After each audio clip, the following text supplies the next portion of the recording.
Başla. Salam kardeş. Salam. Gördüğünüz kimi bu yollara yol yoktur. Utandı. Yol yoktur. Görürsünüz de əziyyət çəkirik. Hansı kəndi zəhmət olmasa deyə bilərsən? Şurayn Boğazları kəndidir. Bəli. Bu kəndə elə bir yol yoktur. Baxın bu bəradır. Süpürür traktor. Bəranın üstünə gedir. Yol olmuş. Yuxarıda da var ki. Ancaq qəşəng açır ha. Traktora baxın. Baxın traktor görürsünüz necə çəkir.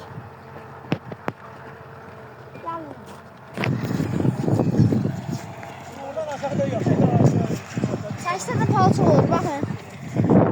Palçıq da atası da gedir də Düz maşın. 80 sant qar var levdə. 80 sant yox 1.50. Bu 80 sant ola bilməz ay qardaş. Bu 1.50 zat. 1.50 santmış yağ var. Amma yağlanda bir 80 sant var. Burada qal süzüş göstər. Baxın ha.